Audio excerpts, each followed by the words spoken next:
এত সম্মান এত মর্যাদা আমার আল্লাহ দিয়েছে, কিয়ামত পর্যন্ত আর কেউ নতুন ভাবে সম্মান বাড়াতে পারবে না। কোন চালাক কোন ধোঁকাবাজ যদি বলে আমরা নতুন ভাবে নারীদের সম্মান বাড়াবো, আল্লাহর কসম আল্লাহর কসম আল্লাহর কসম করে বললাম, নারীদের সম্মান তারা বাড়াতে পারবে না, বরং নারীরা হবে আর অপমান। যত লাইনে সম্মান বাড়ানোর প্রয়োজন কে বাড়ায় দিয়েছেন? কিয়ামত পর্যন্ত আর কোন লাইন বাদ রাখেন নাই যেখানে আর নতুন করে কিছু বসানো সুযোগ আছে। যা দরকার সব আল্লাহ রাসূলের মাধ্যমে করে দিয়েছেন। আম্মা জানেরা তো সম্মান, রে আম্মা জানেরা, আপনারা নবীদের মায়ের মতো মা, আপনারা সাহাবায়ে কেরামের মায়ের মতো মা, আপনারা আলেমের মায়ের মতো মা।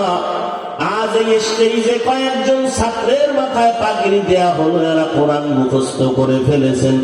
সেদিন এক জায়গায় পাগড়ি দিলাম, একটা বাচ্চা 8 বছরের সন্তান 6 মাসে কোরআন মুখস্থ করেছি।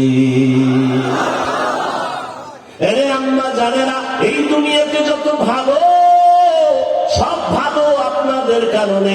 এসপি সাহেবের ব্যবহার ভালো, ওসি সাহেবের ব্যবহার ভালো, এমপি সাহেবের ব্যবহার ভালো, চেয়ারম্যানের ব্যবহার ভালো। এই জমিনে যত ভালো ভালো বলি না কেন, সব ভালোর অবদান হলো মায়ের অবদান। এরে আম্মা জানেরা, এজন্যই তো বিশ্ব বরেণ্য দার্শনিক ওলিয়ে কামেল আল্লামা ইমাম গাজ্জালী রাহমাতুল্লাহি আলাইহি বলেছেন, জমিনের মধ্যে প্রত্যেকটা বাচ্চার জন্য মা হলো প্রাথমিক শিক্ষিকা। মা সন্তানের যা শিখাবে সন্তান তাই শিখবে। আল্লাহর নবীও বলেন, এই জমিনে নেককারিনী নারীদের মতো দামি সম্পদ আর জমিনের মধ্যে হতে পারে না। এরে আম্মা জানেরা, কত মানুষ বিয়ার পরে তদবির নেয়, কান্নাকাটি করে সন্তানের জন্য, সন্তান পায় না। আর আল্লাহ আপনাদের সন্তান দান করেছেন, অবহেলা করবেন না। সন্তানটাকে আদর্শওয়ালা ডাক্তার বানান, কোরআন পড়াইয়া ডাক্তার বানায়া যান। আপনার সন্তানের কোরআন পড়নেওয়ালা আদর্শ ইঞ্জিনিয়ার বানায় যাবেন। কিয়ামত পর্যন্ত আপনি সন্তানের তেলাওয়াতের সওয়াব কবরে পাইতে থাকবেন। ওই সন্তানের জন্য মানুষও দোয়া করবে, আপনিও দোয়া পাবেন। এরে নবীর উম্মতের দল, স্কুল কলেজ বাদ দিয়া তোমার আল্লাহ পাওয়ার কোনো চিন্তা করা লাগবে না, চাকরি ছাড়া লাগবে না, ব্যবসা বন্ধ করা লাগবে না। আমার নবীও ব্যবসা করেছেন, আবু বকর ব্যবসা করেছেন, ওমর ওসমান আলী সহ ইমামে আজম আবু হানিফা বিশাল বড় ব্যবসা করেছেন। অতএব ব্যবসা হালাল। আল্লাহর নবী কয়, ও ব্যবসায়ীরা, যদি সৎভাবে ব্যবসা করো তোমাদের জন্য সুসংবাদ, আমি নবীর সাথে তোমরা জান্নাতে থাকবা।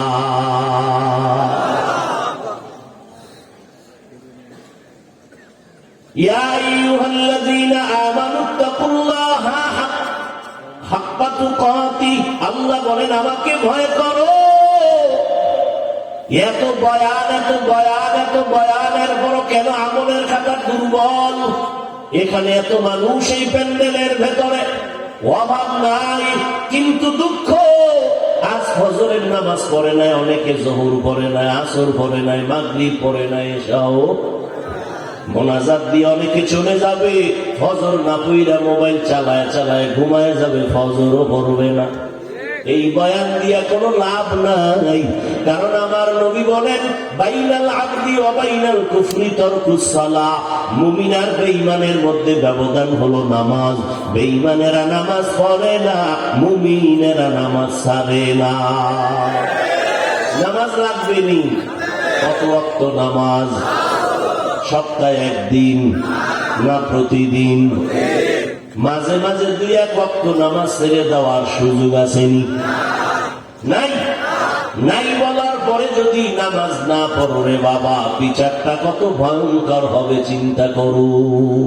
মাকুন সুসুতি নামাজে পাঞ্জেগানা ফাওয়াইলুল মুসাল্লিনাল্লাযীনা মুমিনারা ইনামাজ ইমদাদদা ইস্তাইনু আয়াতে কুরআবাখা আয়াতে কদ আফলাহা ইয়াদিকুম গৌর কুন্দর মানিয়াজ দিল সাদিকু।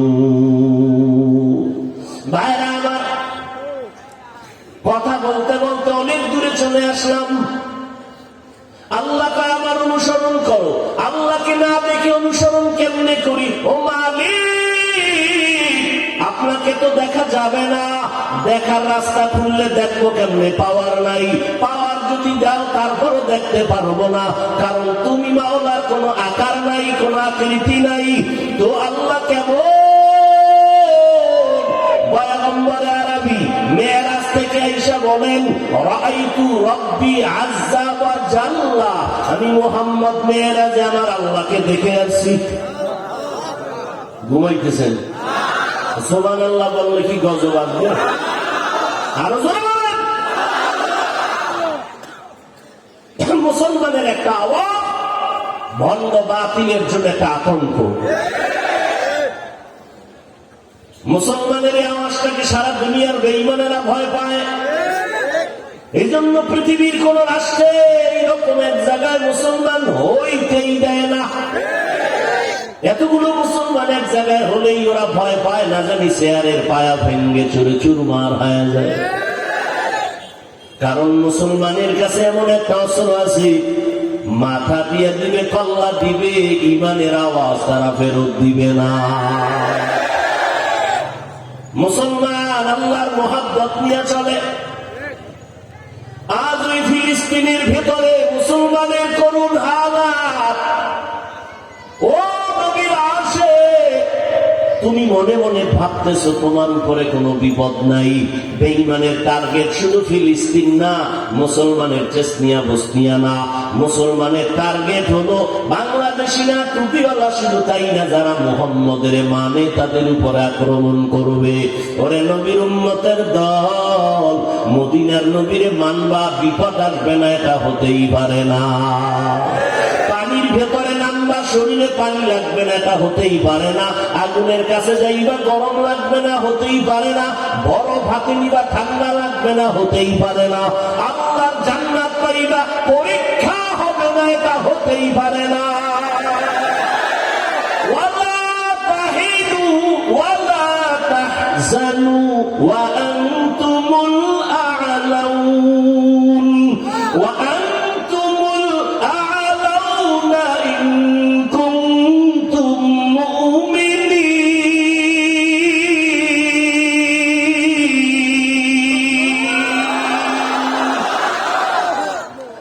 আল্লাহ বলেন, মুমিন তোমার কোনো ভয় নাই, কোনো চিন্তা নাই, ঈমানটারে মজবুত করো। বলে কেমন মজবুত? বলে সাহাবায়ে কেরামের ঈমানের সাথে তোমার ঈমানটা মিলায় রাখো। সাহাবায়ে কেরাম খানাও খাইছেন, ঘুমাইছেন, বাজার করছেন, ব্যবসা করেছেন, চাকরি করেছেন, আবার জিহাদে গেছেন, স্ত্রীর হক, সন্তানের হক, প্রতিবেশীর হক আদায় করেছেন, আবার রাতের বেলা সারা রাত নামাজে কাটাইছেন। ঠিক নেই? তাদের মতো ইখলাস আসেনি কারো। আমিনু কামা আমানান নাস। দুনিয়ার মুমিনেরা সাহাবাদের ঈমানের মতো ঈমানটারে মজবুত করো।